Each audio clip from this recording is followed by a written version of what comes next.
Welcome to my mini blog friends. तो बहुत दिन पर ମୁଁ ଆପଣମାନଙ୍କ ସହିତ ମିନି ବ୍ଲଗ୍ଟି ସେୟାର କରୁଛି। ଆଉ ସେୟାର କରିପାରୁନଥିଲି କାହିଁକି ନା ମୋ ପୁଅ ଏବେ ନୂଆକରି ସ୍କୁଲ ଯାଉଛି, ସୋ ଟିକେ ବ୍ୟସ୍ତ ହେଇ ରହିଯାଉଥିଲି। ତ ଏଇଠି ତା ବାବାଙ୍କ ସାଙ୍ଗରେ ସେ ଗାଡ଼ିରେ ବସି ପଡ଼ିଛି କାହିଁକି ନା ତାର ସ୍କୁଲରେ ଆଜି ମନସୁନ୍ ଡେ ସେଲିବ୍ରେସନ୍ ଥିଲା। ବହୁତ ସେ ଖୁସି ଥିଲା ଆଉ ତା ବାବା ତାକୁ ରେଡ଼ି କରିଦେଇଥିଲେ।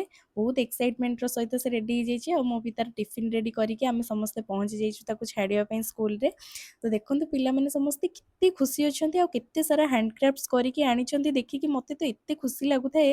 ତ ମୁଁ ତ କିଛି କରିନି, ମୁଁ ଭାବିଲି ମାନେ କିଏ ଛତାରେ ହ୍ୟାଣ୍ଡକ୍ରାଫ୍ଟସ୍ କରିଛନ୍ତି, ବହୁତ ବଡ଼ ବଡ଼ ଟ୍ରି ମାନେ ଗଛ କରିକି ଆଣିଛନ୍ତି, ବହୁତ ସାରା ରେନବୋ ବହୁତ ଟାଇପ୍ର କରିକି ଆଣିଛନ୍ତି।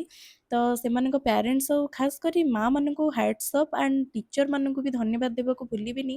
ଆମେ ଗୋଟେ ପିଲାକୁ ଘରେ ସମ୍ଭାଳିଲା ବେଳକୁ ବହୁତ କଷ୍ଟ ହେଇଯାଉଛି ଆଉ ସେମାନେ ଏତେ ସାରା ପିଲାମାନଙ୍କୁ ଏନଗେଜ୍ କରିବା ପାଇଁ ବହୁତ ସାରା ମନସୁନ୍ ଡେ ହେଲା କଲର୍ କରେଇକି ଡ୍ୟାନ୍ସ କରେଇକି ଏନଗେଜ୍ କରିକି ରଖଉଛନ୍ତି, ଇଣ୍ଟରାକ୍ଟ କରଉଛନ୍ତି ପାଠ ସହିତ। ତ ବହୁତ ଖୁସି ଲାଗୁଥିଲା ଆଉ ମୋ ପୁଅର ଖୁସିକୁ ଦେଖନ୍ତୁ, ଏବେ ତାର ଛୁଟି ଟାଇମ୍ ହେଇଯାଇଛି।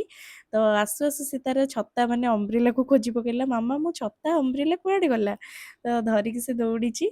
ଆଉ ସବୁ ପିଲାମାନେ ସେଦିନ ଏତେ ଖୁସି ଥାନ୍ତି ଆଉ ଦେଖିକି ବହୁତ ଖୁସି ଲାଗୁଥାଏ କାହିଁକିନା ଯେତେ ଲାଇଫ୍ରେ ଯେତେ ଟେନସନ୍ ଥାଉ ଯାହା ବି ଥାଉ, ଏଇ ପିଲାମାନଙ୍କର ଓଠରେ ଟିକେ ହସ ଦେଖିଦେଲେ, ଫେସ୍ରେ ହସ ଟିକେ ଦେଖିଦେଲେ ସବୁ ଜିନିଷ ଭୁଲି ହେଇଯାଏ।